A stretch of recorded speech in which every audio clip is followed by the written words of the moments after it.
Hello there, I am Nadia Azmi and you are watching Nightline. The top stories. Detractors warned not to politicize BlackRock issue. And insurance firm to pay for oil spill cleanup on Johor beaches.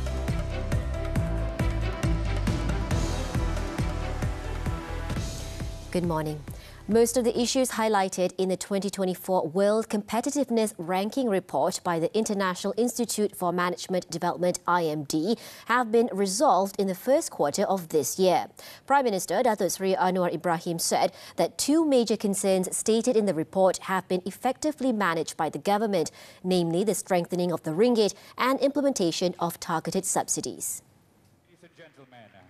Anwar, who's also the finance minister, pointed out that the ranking was based on information from 2022 and significant improvements have been made across all highlighted areas since then. 2023 di antara kritikan kerasnya ialah kerana kegagalan kita melaksanakan penyasaran subsidi. Itu kita telah baiki. Jadi maknanya sebahagian besar masalah selesai ataupun positif. Yang kedua ialah kelemahan ringgit. Tahun lalu diakui masalah ringgit yang mencabar, tetapi tahun ini, suku tahun kali ini sudah pun ada peningkatan. He said this to the media after launching the Asia ESG Positive Impact Consortium in Kuala Lumpur on Friday. Further commenting on the country's competitiveness index drop, Anwar stated that the cabinet had reviewed the IMD report and would openly scrutinize all aspects, including strengths and weaknesses. He also assured that the government would work swiftly and more efficiently to enhance Malaysia's ranking. In the 2024 World Competitiveness Report, Malaysia ranked 34th out of 67 countries, dropping 7 places from 27th place last year. Meanwhile, the Investment, Trade and Industry Ministry highlighted exports of high-end manufacturing projects, especially from the electrical and electronic sector, which performed poorly last year, have shown improvements this year. This is evident from Malaysia's trade figures, which showed a significant increase of more than 10% in May 2024.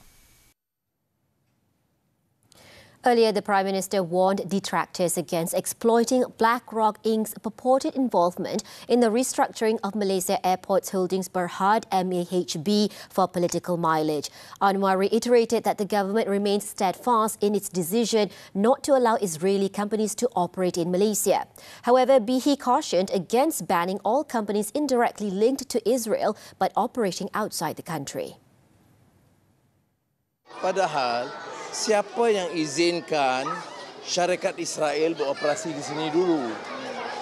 Kapal mana yang dibenarkan masuk oleh mantan Perdana Menteri tahun 2002? Diteruskan oleh semua kerajaan, semua pemimpin, termasuk mantan-mantan menteri duk bising sekarang. Itu syarikat Israel. Saya ambil keputusan batalkan kerjasama dengan semua syarikat Israel yang operasi dari Israel. Baik, bagaimana dengan syarikat yang ada operasi di Amerika, di Jerman, di negara China, tapi ada kaitan dengan Israel? Tak ada upaya kita dalam keadaan sekarang membatalkan kerana akan menjejaskan ekonomi negara. Earlier, Global Infrastructure Partners GIP maintained that BlackRock was not in any way involved in the transaction relating to MAHB's privatization through the Gateway Development Alliance GDA consortium. On May 15th, the consortium, led by its major shareholder, Khazanah Nasional Berhad, announced that it was leading a conditional voluntary offer to buy all shares in MAHB that it did not own. Following this, several parties had voiced objections and concerns over the proposed sale of a 30% stake in MAHB to GIP. Previously, it was announced that GIP was being acquired by BlackRock, a US-based asset management company with pro-Israeli links, with the transaction expected to be completed in the third quarter of 2024. UK-based insurer British Marine will compensate Malaysian authorities for the ongoing cleanup of waters and beaches near Pengerang, Johor, which have been affected by an oil spill off the coast of Singapore. State Health and Environment Committee Chairman Ling Tian Soon stated that the owners of the vessel Marine Honour, which caused the oil spill, are liable for the incurred costs and the ship is insured to cover this liability. According to a statement posted on his Facebook account, Ling said that the cleanup work along the beaches of Sungai Rengit and Teluk Ramunia began at 9:30 a.m. on Friday and stretched about 1 kilometre. The Johor Exco member also said that the insurance company responsible for the vessel involved in the incident has appointed contractors capable of cleaning the low-sulphur marine fuel oil and chemical residues. He further stated that the Johor Department of Environment, DOE, the Kota Tinggi District Office, the Marine Department and supporting agencies will continue to monitor the situation to ensure that the oil-contaminated coastal areas are cleaned and do not have any adverse impact on the marine ecosystem. On June 14th, a dredger from the Netherlands, Vox Maxima, collided with oil tanker Marine Honor of Singapore at Pasir Panjang Terminal. The collision ruptured one of Marine Honor's oil cargo tanks, releasing about 400 tons of fuel into the ocean.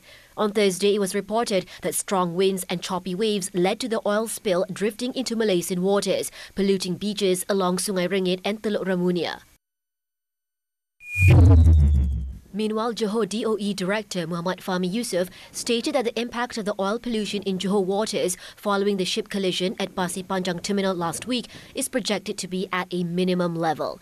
This is because the oil spill from Singapore is now moving beyond the country's maritime borders due to rough sea conditions. He said this has resulted in the impact of the oil spill being less serious than initially projected, with no immediate threat to marine life in Johor waters. However, he added that monitoring the oil spill at sea is ongoing to prevent it from further contaminating the country's waters and coastline. In the meantime, the oil spill has affected the livelihoods of nearly 200 fishermen in Sungai Rengit, Pengerang, as they have been unable to go out to sea for nearly a week due to the risk of oil pollution damaging their boats and fishing equipment. The fishing community said they discovered the oil spill last Monday while they were out fishing in the waters of Sungai Rengit. Pertumpahan minyak terlalu ketara sangat sekarang ni. Penuh kawasan pantai, tempat kita orang mencari rezeki tu semua penuh dengan minyak. Peralatan kita yang menggunakan tu semuanya habis terkena minyak tu. Seperti macam pukat kita orang, pelampung, tali, dengan keadaan bot pun teruk. Dalam beberapa hari ni pantai memang kita tak boleh nak pijak langsung. Sebab apa minyak-minyak ni semua dah naik ke darat kan. Sebab minyak ni dia ada masa dia akan jadi beku. It is understood that coastal fishermen are losing around 250 ringgit per day, while deep-sea fishermen are losing between 700 and 800 ringgit. The fishermen also said that fishing equipment that has come into contact with oil needs to be discarded, which would add to their losses. This is because they can no longer be used and would result in poor catches since the fish can smell the oil. Former Assemblyman of the Nenggiri State seat in Kelantan, Muhammad Aziz Abu Naim, said he will file an affidavit at the Kota Bharu High Court this Sunday. This is to challenge the decision of the Kelantan State Assembly Speaker, Datuk Muhammad Amar Nik Abdullah, who announced the vacancy of the Nenggiri seat on Wednesday. Pada saya, SPR akan laksanakan tugasan dia bergantung kepada peruntukan undang-undang. Cuma yang kita nak file sekarang, kita tahu SPR ada difahamkan SPR akan bermesyuarat pada 28 Jun. Dan insyaAllah kita akan filekan jaksi mahkamah ni pada sebelum 28 lah untuk kita dapatkan perintah supaya mahkamah hold dulu prosiding di pihak SPR. Jadi pada saya tak ada kaitan dengan SPR. SPR memanglah kalau kita tak buat apa-apa tindakan, SPR akan laksanakan kerja dia. Cuma selaku wakil rakyat, kita akan pastikan hak kita. On Wednesday, Muhammad Amar declared the Nenggiri state seat vacant, paving the way for a potential by-election in Kelantan. Muhammad Amar said that the seat was declared vacant effective immediately following a notification of Aziz's termination received on June 13th. In the meantime, Barisan Nasional is ready to contest should a by-election be held for the Nenggiri state seat in Kelantan. BN Chairman Datuk Seri Ahmad Zahid Hamidi said that in the previous state election last year, BN lost the seat by just over 800 votes. Kalau ada pun pilihan raya kecil, maka pastinya kawasan ini kita adalah underdog. Namun kita harus bersedia jika mahkamah memutuskan pilihan raya kecil ini patut diadakan. Ahmad Zahid added that while Barisan respects the decision made by the Kelantan Legislative Assembly Speaker to declare the seat vacant, the ruling to be made by the court on the status of the Ninggiri state must also be respected.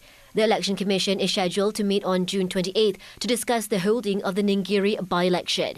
Asked if BN is willing to field Muhammad Azizi as its candidate as he now supports the unity government, Ahmad Zahid said the matter can be discussed. In a related development, Ahmad Zahid said BN is ramping up efforts to ensure that the majority of the more than 5,000 UMNO members in the Sungai Bakap State constituency in Pulau Pinang will vote for the unity government candidate in the July 6 by-election. Jadi tumpuannya ialah kepada pengundi-pengundi UMNO. Di samping kita cuba menggamit pengundi-pengundi Melayu. Ya. Namun parti-parti komponen dalam BN seperti MCA, MRC dan Friends of BN juga telah memobilisasikan untuk mendekati pengundi-pengundi pelbagai kaum di Sungai Bakap. The Election Commission has fixed June 22nd as the nomination for the by-election and July 2nd as early voting day. Meanwhile, Anwar is leaving it to Dewan Rakyat Speaker Tan Sri Johari Abdul to decide whether the 6 members of parliament who were expelled from Bersatu can retain their seats. Pertama, soal 6 kursi Bersatu itu dia rujuk pada Speaker Dewan Rakyat biar Speaker putuskan. The Prime Minister said this to the media after performing Friday prayers at the Tun Abdul Aziz Mosque in Petaling Jaya. On Thursday, Dewan Rakyat Speaker's office confirmed it had received a notice from Bersatu requesting that the 6 parliamentary seats held by its representatives who supported Anwar be vacated. This after the membership of the 6 MPs had been revoked by the party.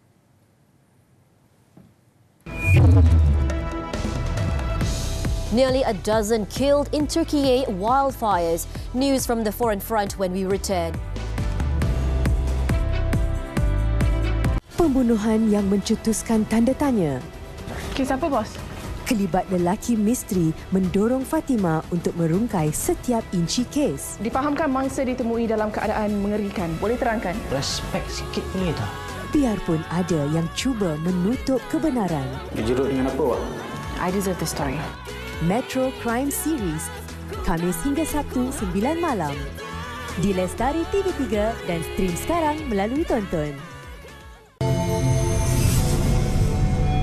Curious about IVF and infertility solutions? Tune in as we sit down with leading specialists. Whatever stage of your marriage or relationship, it's always good to come early so that we can assess you and tell you, okay, you're good. Some infertility problem is very simple to be solved. So it's just be brave and come. Catch Women Talk this Saturday 5 p.m. at TV3, also live stream on Tonton. Saksikan cerita kerama istimewa Aidiladha ini. Kau keluar daripada rumah ni! Maafkan Ki, Mak. Jangan harap Ki dapat dengar lagi kata maaf yang keluar dari mulut Mak. Maaf terakhir 15 Jun. Sebabkan kamulah kampung kita ni bersih tahu. Dia gila pun bukannya kacau orang. Aku nak dapat pahala lagi. Insan terpilih 22 Jun. Salam Aidiladha, raya macam dulu-dulu di TV3 dan stream sekarang melalui Tonton. Welcome back. At least 11 people have been killed and dozens hurt as wildfires swept through several villages in mainly Kurdish southeastern Turkey on Friday. It was reported that the fire started late on Thursday in an area 30 kilometers south of Diyarbakir and quickly spread due to strong winds affecting 5 villages. The country's health minister, Fahrettin Koca, said the deaths reported from the overnight blaze were between the cities of Diyarbakir and Mardin. He added that at least 78 people were injured, with at least 5 people in intensive care units. Meanwhile, across the country in northwestern Turkey, firefighters were battling to contain a wildfire near the town of Ayvacık in Çanakkale province. South Korea's foreign ministry on Friday had summoned the Russian ambassador in protest of a pact between Russia and North Korea signed in Pyongyang this week. Seoul's first vice foreign minister, Kim Hyong-kyun, conveyed Seoul's stance on the pact to the top Russian envoy to Seoul, Georgy Zinoviev. Kim told Zinoviev that Russia's military support to North Korea will inevitably damage relations between Seoul and Moscow, adding that Russia should act responsibly. The Russian embassy, in the meantime, stated that the cooperation between Russia and North Korea is not directed against any third country. The defense pact, which comes against the backdrop of Russian President Vladimir Putin's grinding war against Ukraine, is the most significant agreement signed by Russia and North Korea in decades.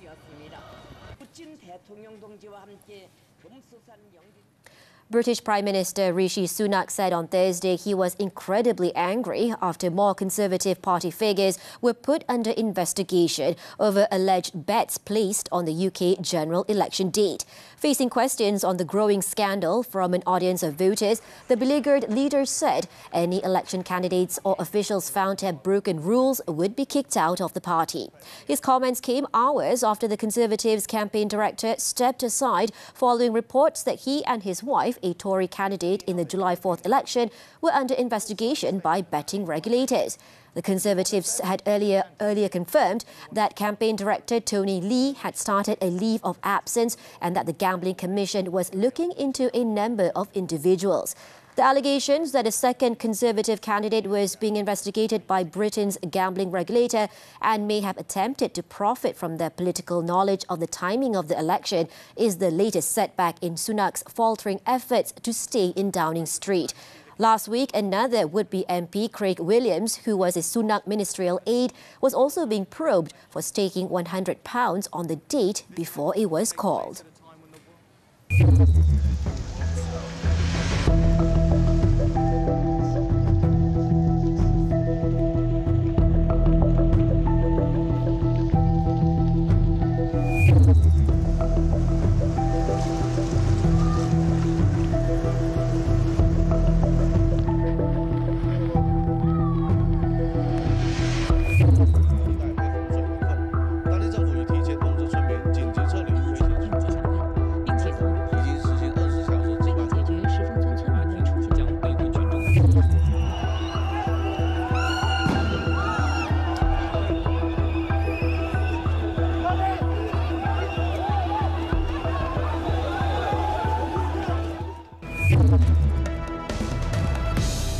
National bowlers shine in junior championships. Sports when we come back.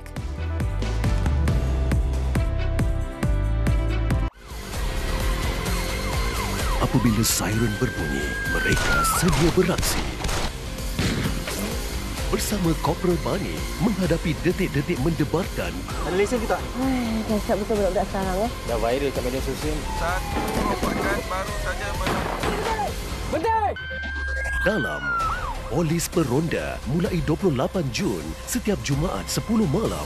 Terbaru di TV3 dan stream juga melalui Tonton. Memberi contoh terbaik untuk diteladani, kekuatan wanita menjadi inspirasi. Underwater cleaning ni, diver-diver yang biasa selalu ikut, kadang bila dia nampak, dia akan automatic pick up. Bila kita dah suka laut tu, ada benda-benda macam ni, dia akan merosakkan ekosistem kat dalam. Motivasi yang kita boleh buat untuk mengekalkan momentum ketika bersenam, kita set dalam seminggu, cuba untuk bersenam 3 kali seminggu, by hook or by crook. Nona di TV3 dan stream juga melalui Tonton. Menuntut keadilan yang terpendam. Kita kena buat sesuatu. Tak boleh biarkan kumpulan gangster menguasai Kuala Lumpur. Bersumpah ada kebenaran. Takkan semudah itu untuk dia menyerah kalah. Inilah perjuangan terakhir demi keamanan. Gerak khas The Finale setiap Ahad 11.30 pagi di TV3 dan stream sekarang melalui Tonton. We're back with sports bowling, the 2024 Asian Junior Championships. The national squad are on course for 2 more gold medals after encouraging performances from Ethan Damien Goh and Noor Ainul Hayat Ad Noor in the Boys and Girls Masters on Friday. 14-year-old Ethan fired a 1,837 total over 8 games to top the 16 boys standings ahead of second-place Jovi Ma of Hong Kong with 1,828, while Ibrahim Al Moreki of Qatar finished third with 1,810. In the girls category, Ainul dominated the top 8 standings by recording 6 wins for a 1,638 total, finishing third behind Singapore duo Hazel Tan, who fired 1,752, and second place Ashley Victoria Lok with 1,651. Masters events, which feature 16 finalists each in the boys and girls division, will see all players taking on each other in a round robin where a win will reward them with a bonus of 10 pins. The top 3 finishers after 16 games will advance to the step ladder finals on Saturday. To date, the national squad have won 2 gold, 2 silver and 2 bronze medals. On to tennis, the 2024 Queen's Club Championships. Carlos Alcaraz's Wimbledon preparations took a hit when he was dumped out of the tournament by in-form Jack Draper in a stunning straight sets loss in the last 16 on Thursday.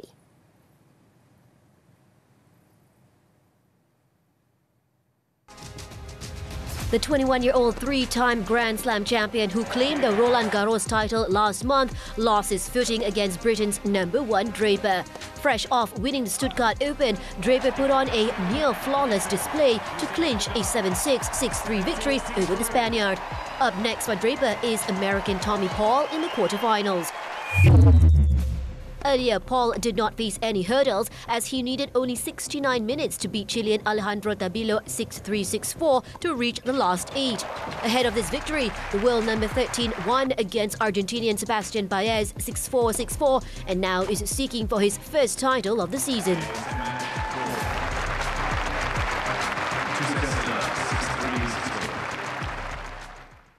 Moving on to football, the 2024 Copa America. World champions Argentina opened their bid for back-to-back Copa America titles with a 2-0 win over Canada in their Group A opener on Thursday. After a goalless first half, Manchester City striker Julian Alvarez put Argentina ahead in the 49th minute after slotting on a loose ball inside the box. Lionel Messi came close to finding the back of the net in the 65th minute, but his shot was saved by Canadian goalkeeper Maxime Crepeau. The 8-time Ballon d'Or winner then produced another clinical defense-splitting pass just for Lauro Martinez to slot home in the 88th minute, sealing the 2-0 win to top the group. In the group's next set of fixtures on Tuesday, Argentina face Chile, while Canada will take on Peru. Still on football, the 2024 Euro. Ricardo Calafiore's second-half own goal earned dominant Spain a 1-0 victory over defending champions Italy on Thursday to qualify for the last 16 as Group B winners.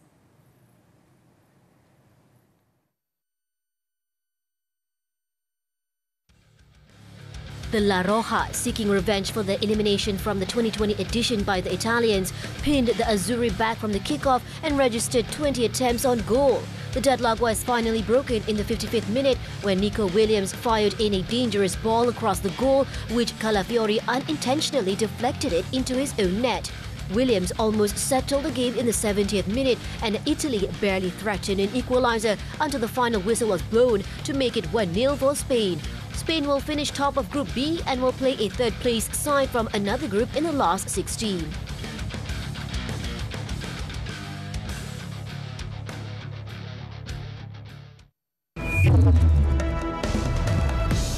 Bank withdrawal syndicate civil servant latest suspect to be remanded. The details after this short break. Musim ke-7 yang lebih mencabar. Penyamar yang lebih licin, penyanyi yang lebih hebat, misi yang sama, penyamar yang berbeza.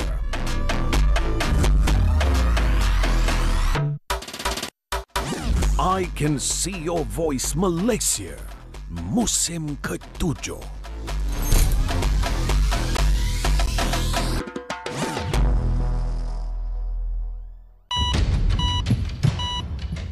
Kekal cakna, kekal sihat. Hello Doktor merungkai pelbagai persoalan kesihatan anda. Penyakit kronik, pemakanan, kesihatan mental, semuanya demi kesejahteraan anda. Setiap minggu bersama tenaga pakar kesihatan terbaik Malaysia, segalanya terjawab dalam Hello Doktor setiap Ahad 5.30 petang di TV3 dan stream juga melalui Tonton. 5 sebab anda perlu menonton cerita Rama TV3 Jun ini. Pertama, ketabahan hidup bermadu. Betul ke cara you ni? Kedua, penyesalan tidak berpenghujung. Ketiga, niat yang disalah erti. Manusia ke Allah? Keempat, misteri sebuah kehilangan. You suka Daniel kan? Kelima, Cerita Rama TV3, satu destinasi untuk semua telefilm hebat kegemaran anda dan stream sekarang melalui Tonton. Welcome back. In Sabah, a woman has been remanded beginning Saturday by the Kota Kinabalu Magistrates Court in connection with a syndicate that withdrew 24.2 million ringgit from several fixed deposit accounts at a bank. The civil servant, in her 40s, is the latest suspect to be remanded to assist in the probe into the case. The 3-day remand order was issued by Magistrate Stephanie Sharon Abbey on Friday following a police application. The woman is believed to be involved in the syndicate along with another suspect who is her fiancé. The same court also extended the remand order for 10 other suspects aged 22 to 53 by 3 more days. These suspects had been remanded since last Monday. On Thursday, the court also allowed the remand of another suspect, a businessman with the title Dato, to be extended for 3 days. It was reported previously that 13 individuals, including 4 bank employees, have been detained after police received reports from account holders and bank staff over suspicious cash withdrawals made in Kota Kinabalu involving several FD accounts.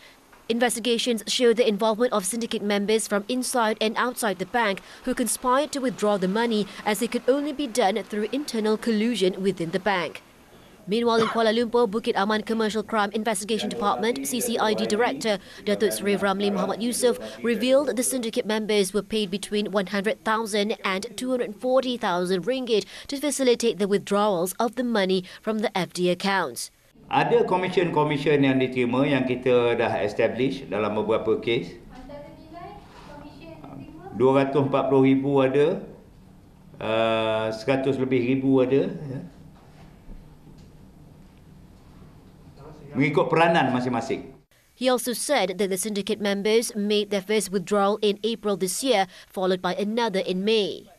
He added that syndicate members who worked in the bank helped to modify the biometric data and images of the account holders so that the transactions would be successful without raising alarms. Following the fraudulent withdrawals of 24.2 million ringgit in fixed deposits, Bank Negara Malaysia (BNM) has requested prompt refunds for all affected account holders. The central bank stated that it takes seriously the recent reports of large-scale unauthorized cash withdrawals resulting from the collusion between financial institution employees and external parties.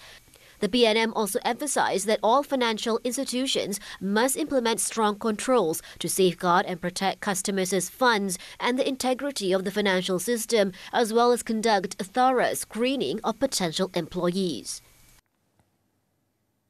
A man suspected of murdering his wife at a hotel in Batu Gajah Melaka on Thursday has been remanded for 7 days.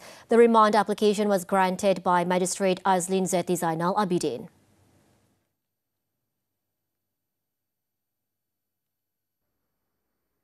The 36-year-old man was brought to the Batu Gajah Magistrates Court at 8:33 a.m. on Friday. Dressed in baju Melayu and orange lockup pants, the suspect, who is unemployed, was remanded to assist police investigate the case under Section 302 of the Penal Code for murder, which carries the death penalty upon conviction. On Thursday, it was reported that the man surrendered himself at the police station at 2 p.m. after allegedly killing his wife in a room at a hotel on Jalan Pejabat Pos. Batu Gajah District Police Chief Assistant Commissioner Mat Nur Ehawan Muhammad said the suspect allegedly killed the 32-year-old victim because he was dissatisfied when the woman pursued a divorce. He clarified that the victim's body was found with stab wounds in the hotel room along with a knife.